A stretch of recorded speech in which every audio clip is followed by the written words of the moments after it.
खुदावंद मसीह यसू में मेरे अजीजों में आपको प्रभु यीशु मसीह के नाम में सलाम अर्ज करता हूं और आज की आराधना में आपका स्वागत करता हूं। प्रियजनों, परमेश्वर का धन्यवाद करते हैं, उसने हमें यह समय दिया। मैं हमेशा आप सबके लिए प्रार्थना करता हूं कि प्रभु का अनुग्रह हमेशा आपको सुरक्षित रखे। आज जो मनन के लिए परमेश्वर ने हिस्सा दिया है, मैं आपके सामने पढ़ रहा हूं मत्ती रचित सुसमाचार और 17 अध्याय और 1 पद से और 8 पद तक। The gospel according Saint Matthew chapter 17 1 to 8। यहां पे लिखा है, 6 दिन के बाद यीशु ने पतरस और याकूब और उसके भाई यूहन्ना को हमराह लिया और उन्हें एक ऊंचे पहाड़ पर अलग ले गया और उनके सामने उसकी सूरत बदल गई और उसका चेहरा सूरज की मानिंद चमका और उसकी पोशाक नूर की मानिंद सफेद हो गई। और देखो, मूसा और एलिया उसके साथ बातें करते हुए उन्हें दिखाई दिए। पतरस ने यीशु से कहा, आए खुदावंद, हमारा यहाँ रहना अच्छा है। मर्जी हो तो मैं यहाँ 3 डेरे बनाऊं, एक तेरे लिए, एक मूसा के लिए और एक एलिया के लिए। वो ये कह ही रहा था कि देखो, एक नूरानी बादल ने उन पर साया कर लिया और देखो, उस बादल में से आवाज आई कि ये मेरा प्यारा बेटा है जिससे मैं खुश हूं, इसकी सुनो। शागिर्द ये सुनकर मुंह के बल गिरे और बहुत ही डरे।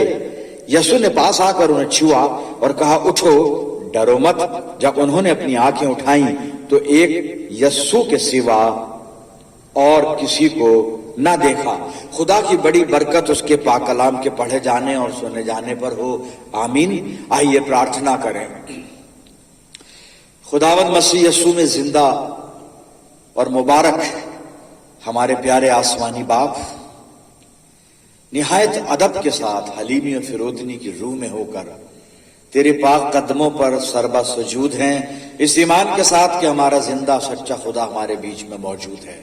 ये वक्त है तेरे जिंदा और मुबारक कलाम पर मेडिटेशन करने का। हम में से हर एक को पाक रूह का मसा अता फरमा। पिता परमेश्वर के पवित्र आत्मा की अगुवाई में होकर हम तेरे पाक कलाम को, इसके भेदों को समझ पाएं और तेरी पाक मर्जी इस वचन के द्वारा मालूम करें और उसको पूरा करें।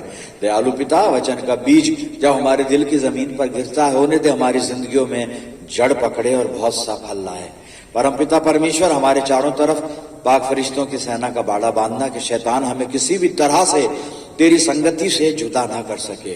परम पिता परमेश्वर, जब हम तेरी वेदी पर से लौटकर अपने घरों को जाते हैं तो उससे बहुत सी रूहानी बरकतें लेकर जाने वाले हो। अपनी जिंदगियों को तेरे इख्तियार में देते हैं पिता परमेश्वर। ये प्रार्थना तेरे प्यारे बेटे, अपने निजात देने वाले खुदावंद यीशु मसीह के जिंदा और मुबारक नाम के वसीले से मांगते हैं, सुन और कबूल कर ले, आमीन। अजीजों, एक बार फिर परमेश्वर का धन्यवाद करते हैं आज की इस मुबारक संगति के लिए जिसमें हम बैठे हुए हैं और इस वक्त के लिए कि हम अपने आसमानी बाप की रिफाकत में हैं, उसके कलाम पर मनन कर रहे हैं। और जो पढ़ा गया मत्ती रचित सुसमाचार 17 अध्याय 1 से 8 पद, इसका 5वां पद मैं दोहराऊंगा। आप अपनी बाइबल में देखें और इसी पर बातचीत करेंगे। और यहाँ पे लिखा हुआ है, वो ये कह ही रहा था कि देखो, एक नूरानी बादल ने उन पर साया कर लिया और देखो, उस बादल में से आवाज आई कि ये मेरा प्यारा बेटा है जिससे मैं खुश हूं, इसकी सुनो। यहां का जो मंजर है वो यह है कि खुदावंद मसीह यीशु अपने 3 शागिर्दों को लेकर एक पहाड़ पर गया है, ऊंचे पहाड़ पर गया है, जो कलाम में लिखा हुआ है, पतरस, यूहन्ना और याकूब। और वहां पर मत्ती लिखता है कि खुदावंद मसीह यीशु का चेहरा बदल गया, बिल्कुल नूरानी हो गया, पोशाक भी बिल्कुल सफेद बुर्राक हो गई और वहां पर उनको मसीह यीशु के साथ एलिया और मूसा बातें करते हुए दिखाई दिए। और पतरस ने यह मंजर देखकर मसीह यीशु को ये अर्ज किया कि हमारा यहाँ पर रहना अच्छा है और अगर तेरी मर्जी हो या यूं कह लें कि तेरा हुक्म हो तो मैं यहाँ पे 3 मंडप बनाता हूं, एक तेरे लिए और एक मूसा और एक एलिया के लिए। और ये सब यहाँ पे गुफ्तगू इनकी चल रही है। और जब पतरस ये बातें कह ही रहा है तो 5वें पद में यहाँ पे लिखा हुआ है कि एक नूरानी बादल ने उन पर साया किया और उस नूरानी बादल में से खुदा बाप की आवाज आई, पिता परमेश्वर की आवाज आई, जो प्रभु यीशु मसीह के लिए एक घोषणा थी। और घोषणा ये थी, ये मेरा प्यारा बेटा है जिससे मैं खुश हूं, इसकी सुनो। इस आयत के 3 हिस्से हैं। खुदा फरमा रहा है इस पद में प्रभु यीशु मसीह के संदर्भ में, यीशु मसीह के बारे में, कि ये मेरा प्यारा बेटा है। Is my beloved son to whom I am well pleased, listen him, उसकी सुनो। अजीजों, हम जानते हैं कि खुदावंद मसीह यीशु खुदा का प्यारा बेटा था और परमेश्वर यानी पिता परमेश्वर अपने इस बेटे से यानी प्रभु यीशु मसीह से खुश था। और उसका कारण भी प्रभु यीशु मसीह ने यूहन्ना की इंजील में बताया है कि मैं हमेशा वही काम करता हूं जो मेरे पिता को पसंद आते हैं, और मैं हमेशा अपने भेजने वाले की मर्जी को पूरा करता हूं।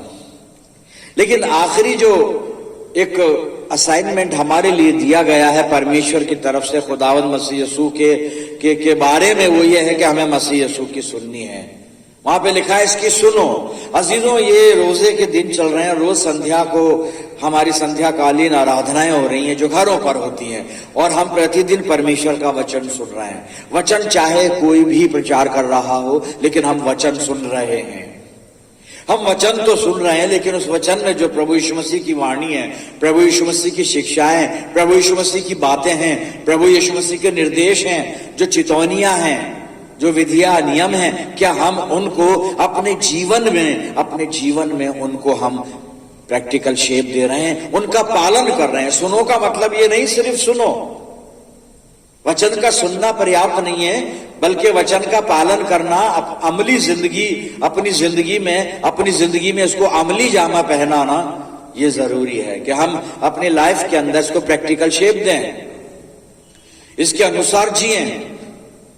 तो इन दिनों में हम गौर कर रहे हैं कि क्या वास्तव में हम वचन तो सुन रहे हैं, लेकिन यीशु मसीह की बातें जो इस वचन के द्वारा हम तक पहुंच रही हैं, क्या हम उन्हें सुन रहे हैं और उनका पालन कर रहे हैं? क्या खुदावंद मसीह यीशु की बातें क्या है, उसकी शिक्षाएं क्या हैं, उसकी विधियां क्या हैं, उसने जो नियम दिए हैं मसीह जिंदगी के, वो क्या है? मेरे अजीजों, वो अभी यहां पर मैं उन्हें विस्तार से नहीं बताऊंगा, पर एक आपको मैं नोट करवा देता हूं, आप नोट कर लीजिए। मत्ती 5 अध्याय के 3 पद से लेकर और मत्ती 7 अध्याय के 23 पद तक प्रभु यीशु मसीह की बातें हैं जो हमें सुननी भी हैं और हमें माननी भी हैं, और अपनी जिंदगी में उन्हें प्रैक्टिकल शेप भी देना है, उन्हें अमली जामा पहनाना है। जो खुदावंद मसीह यीशु की या खुदा बाप की नहीं सुनते, वो बड़ी मुश्किल में चले जाते हैं। वो बहुत से उदाहरण हैं, लेकिन क्योंकि हम इन बातों को जानते हैं तो मैं अभी उन पर फोकस नहीं करूंगा। सिर्फ आज हम बात कर रहे हैं कि मसीह यीशु की सुनो, उसकी बात, उसके अहकाम, उसके नियम, उसकी आज्ञाओं को सुनो और सुनकर पालन करो। यहाँ पे सुनने का मतलब ही है, ये कानों से सुनना नहीं, लेकिन जो सुना कहा जा रहा है उसको सुनकर उसे फॉलो करना, उसे मानना, पूरा करना अपनी जिंदगी में। तो अजीजों, इतनी सारी बातें जो अभी मैंने आपको कोट किया, आप नोट कर चुके होंगे, मत्ती 5:3 से लेके मत्ती 7:23 पद तक, जहां पे मसीह जिंदगी के तौर तरीके खुदावंद मसीह यीशु ने बताए हैं। सारी बातें वहां पर लिखी हुई हैं कि हम मसीह जिंदगी को कैसे जिएं। क्या हम सुन रहे हैं उन बातों को, और सुनकर अपनी जिंदगी में क्या पूरा कर रहे हैं? क्योंकि इन सारी बातें बताने के बाद, सारी शिक्षाएं यीशु मसीह ने देने के बाद, जो मत्ती 5:3 से मत्ती 7:23 में दर्ज की गई हैं, बयान की गई हैं लिखने वालों ने, जिन्होंने सुसमाचार लिखे हैं, उन्हें लिखा है। ये सारी शिक्षाएं देने के बाद, सारी बातें लोगों को सुनाने के बाद, खुदावंद मसीह यीशु ने वहां पर कुछ कंक्लूडिंग पॉइंट में वहां पे फरमाया है, और वो मैं आपके सामने पढ़ना चाहूंगा। मत्ती रचित सुसमाचार और 7 अध्याय और 24 पद से आप सुनिए। यीशु मसीह ने सारी अपनी बातें सुनाकर, सारी शिक्षाएं सुनाकर, सारे मसीह जीवन के नियम सुनाकर, सारे निर्देश देने के बाद क्या फरमाया है वहां पर, मैं आपके सामने पढ़ता हूं। मत्ती 7 और 24 पद से मैं आपके सामने 27 पद तक पढ़ूंगा। यहां लिखा है, इसलिए जो कोई मेरी ये बातें सुनकर उन्हें मानता है वो उस बुद्धिमान मनुष्य के समान ठहरेगा जिसने अपना घर चट्टान पर बनाया, और मैं बरसा और बाढ़ें आई और आंधियां चली और उस घर से टकराई, फिर भी वो नहीं गिरा क्योंकि उसकी नींव चट्टान पर डाली गई थी। परंतु जो कोई मेरी ये बातें सुनता है और उन पर नहीं चलता वो उस निर्बुद्धि मनुष्य के समान ठहरेगा जिसने अपना घर बालू पर बनाया, और मैं बरसा और बाढ़ें आई और आंधियां चली और उस घर से टकराई और वो घर गिरकर सत्यानाश हो गया। आज मैं और आप किस श्रेणी में आ रहे हैं? मेरा और आपका आत्मिक घर, हमारे आत्मिक जीवन का घर कहां पर बना हुआ है?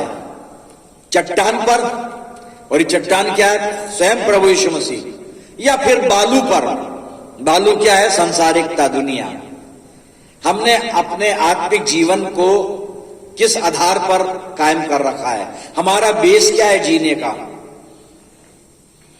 वो चट्टान जो स्वयं प्रभु यीशु मसीह है, या फिर बालू रेत पर हमारा घर बना हुआ है जो कभी भी गिरकर उसका सत्यानाश हो सकता है।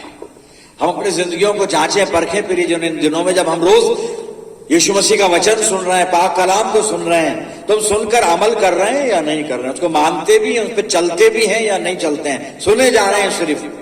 जैसा पौलुस थिमुथियुस को लिख रहा है कि सिर्फ कानों की खुजली मिटाने के लिए लोग बहुत से उपदेशक बटोर लेंगे। शब्द बड़ा अच्छा है वहां पे, बटोर लेंगे। उन्हें इनवाइट करेंगे नहीं, उन्हें बुलाएंगे नहीं, ये नहीं लिखा है बाइबल में। बटोर लेंगे, बहुत गहराई वाला शब्द है बटोर लेना। मतलब इतने बिखरे में हैं कि जहां से चाहो बटोर लो। पर भाइयों बहनों, बटोर ना मत। कोई जरूरत नहीं है। आवाज सुनो तो सिर्फ वचन में से जो आ रही है उसको सुनना। मेरी आवाज मत सुनना, प्रचारक की मत सुनना, उपदेशक की मत सुनना तो प्रभु यीशु मसीह की सुनना। खुदा ने आज्ञा दी है, मेरे बेटे मसीह यीशु की सुनो, बेटे की सुनो। क्योंकि जो यीशु मसीह का है वो जरूर यीशु मसीह की आवाज सुनेगा, उसका शब्द सुनेगा, जरूर सुनेगा, बिल्कुल सुनेगा।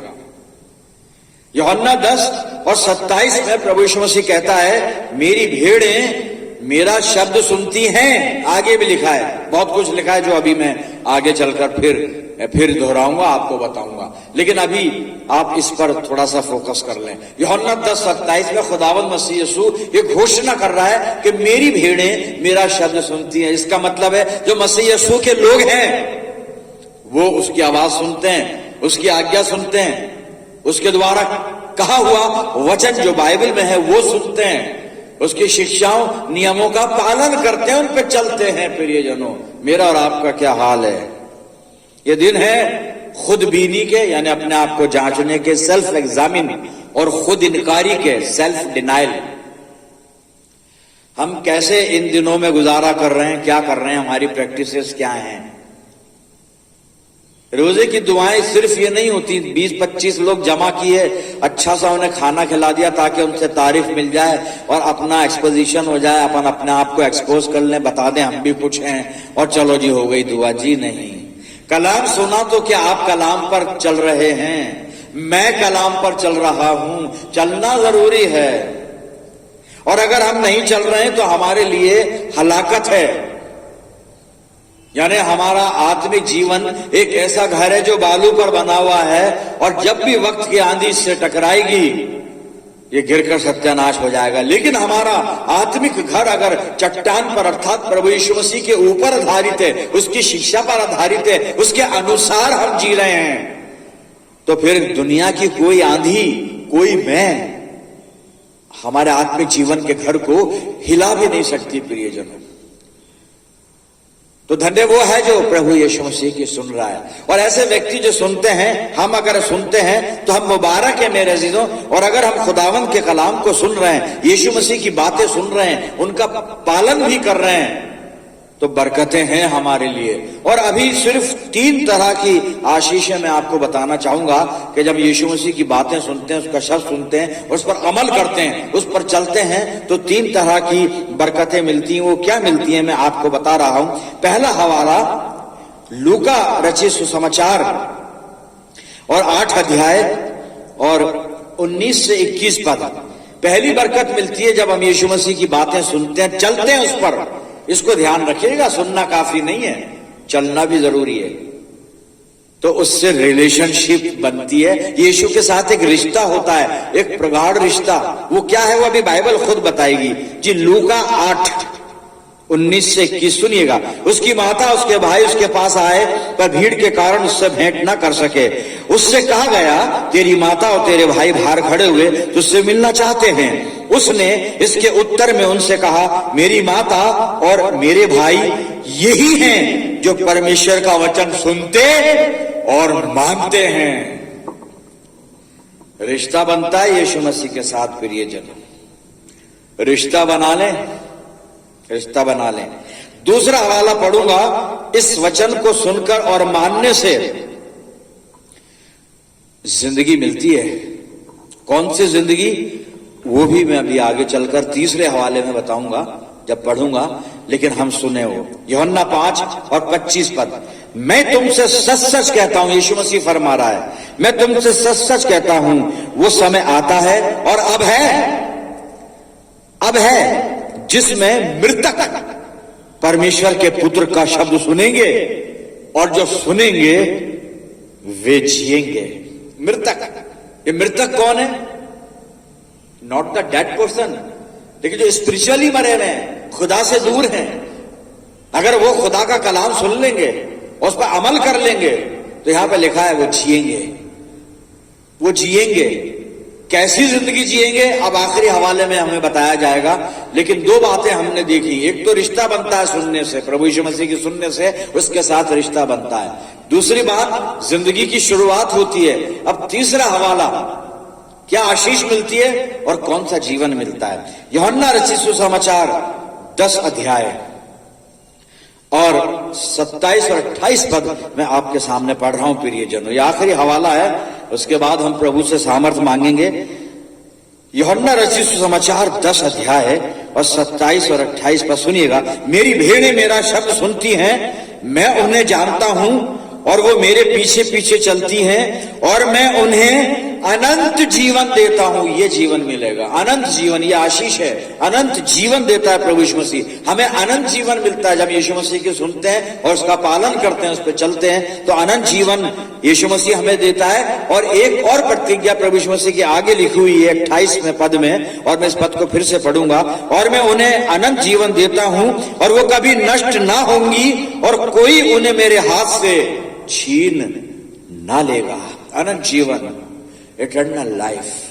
प्रियजनों, यीशु मसीह हमें हमेशा की जिंदगी देने का वादा करता है, एश्योरेंस दे रहा। कोई मेरे हाथ से छीन नहीं सकता मेरी भेड़ को। मेरी भेड़ कभी नष्ट नहीं होगी, क्योंकि मैं उसको अनंत जीवन दूंगा।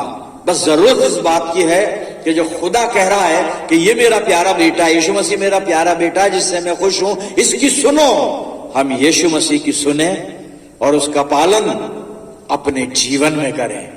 परमेश्वर हमारी अगुवाई करे और पवित्र आत्मा के द्वारा हमें सामर्थ्य दे कि हम यीशु मसीह की बातों को, आज्ञाओं को, उपदेशों को, विधियों को, चितौनियों को, सारी बातों को सुने भी और उन पर चले भी।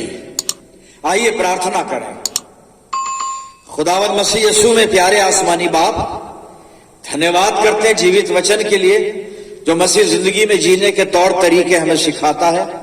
होने दे पिता परमेश्वर कि पवित्र आत्मा इस प्रकार से हमारा मार्गदर्शन करे कि हम प्रभु यीशु मसीह की तमाम बातों को सुने और उस पर चलें भी,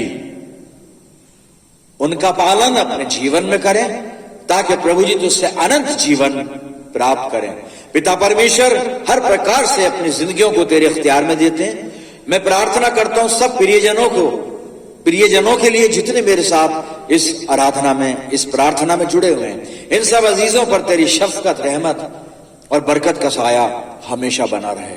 परम पिता परमेश्वर, हम सब मिलकर पूरे जहान के लिए प्रार्थना करते हैं। खुदा बाप, सबके लिए दुआएं खैर मांगते हैं। प्रभु जी दुआ करते हैं लैंड सीजन में वचन के द्वारा हमें आत्मिक आशीषों से परिपूर्ण करना, और हमें अपनी पहचान में, अपने प्रेम में और ज्यादा मजबूत करना।